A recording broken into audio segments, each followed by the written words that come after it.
US House of Representatives voted to approve a Democratic proposal to address anti-Muslim bias. The bill is authored by Representative Ilhan Omar that would create a special envoy for combating Islamophobia. US military commanders have built a software tool to predict how the Chinese government will react to US actions in the region. Computer-based system calculates strategic friction and evaluates significant activities that impacted US-China relations. Iran said that the UN atomic watchdog will not be able to examine camera images from a nuclear facility until sanctions are lifted. Tehran also said that the video surveillance cameras were damaged in a June attack that it blames on Israel.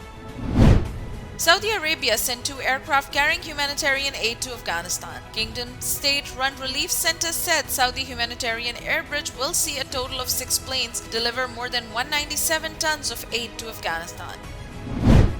Dozens of women have protested in Afghanistan's capital in biting cold. They demanded the right to education, jobs, political representation, and unfreezing of billions of dollars in aids and assets.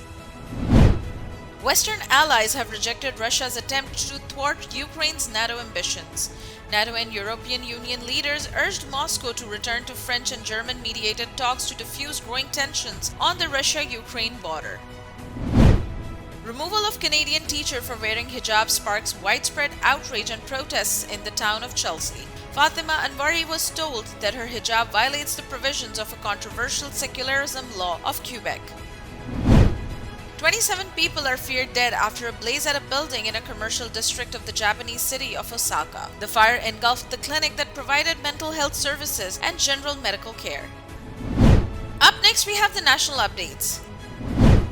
Chief of the Army Staff General Qamar Javed Bajwa and Chief of Defence Staff of United Kingdom Admiral Sir Anthony David Radakin have discussed Afghan humanitarian crisis on a telephone conversation. Both have also discussed military cooperation and regional security.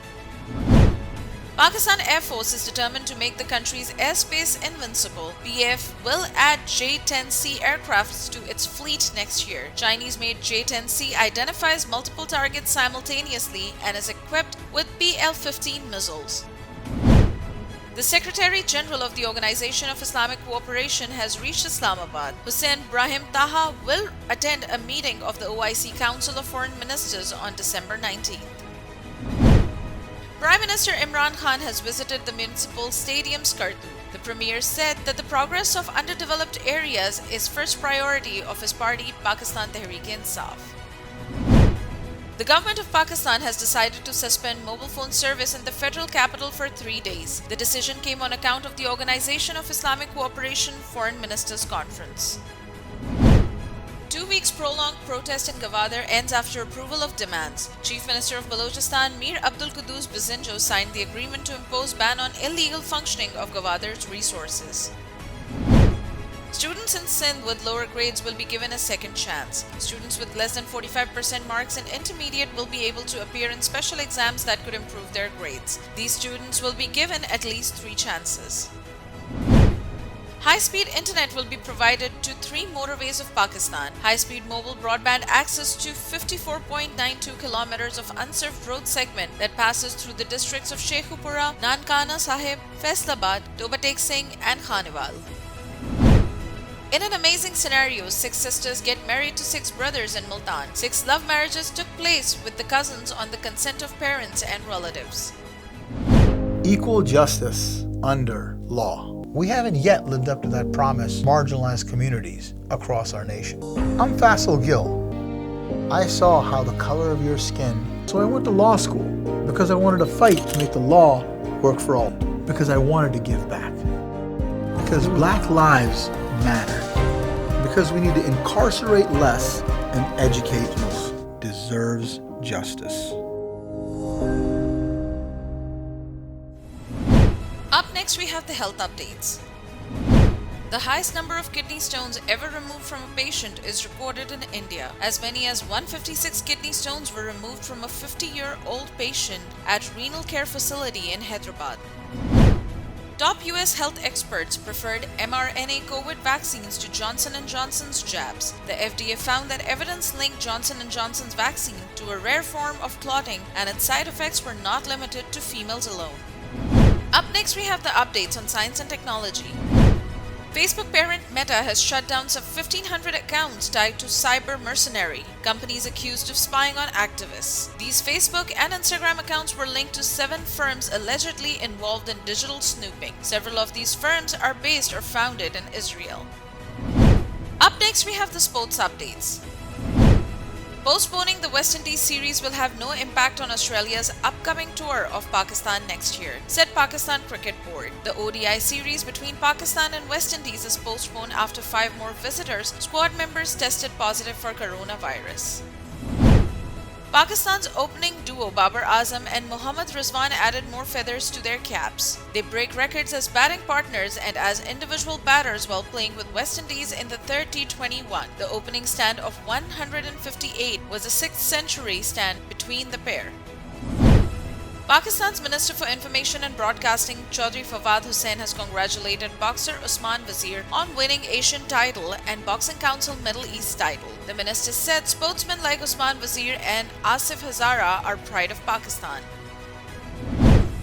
Mercedes F1 team has withdrawn their appeal against Max Verstappen's controversial title-winning victory in Abu Dhabi. F1 team says they had constructive dialogue with FIA over establishing clarity for future races. Up next, we have the entertainment updates. Fawad Khan will be seen in the upcoming Miss Marvel series alongside Iman Vellani and Brie Larson. Fawad said it was a wonderful experience being part of the Marvel show. Ranveer Singh and Deepika Padukone stole the spotlight at the Red Sea Film Festival in Jeddah City of Saudi Arabia. The couple attended the premiere of their forthcoming movie 83. Bollywood superstar Shah Rukh Khan makes first digital appearance after his son Aryan Khan's arrest. The actor is spotted in an exclusive video by a car brand where he congratulated the company's new brand ambassadors. Up next, we have the business updates. 3 of the major markets of Pakistan's economy are under pressure. Stock market, money market, and exchange rate do not respond positively to the economic narrative, which results in a rapid downslide. The rupee remains stable against the US dollar in the interbank market. The greenback closed at rupees 177.98 against the local currency in the interbank currency market. United Arab Emirates firm is ready to invest $15 million in a special economic zone in the industrial city of Pakistan. Advisor to Prime Minister of Pakistan for Commerce and Investment Abdul Razak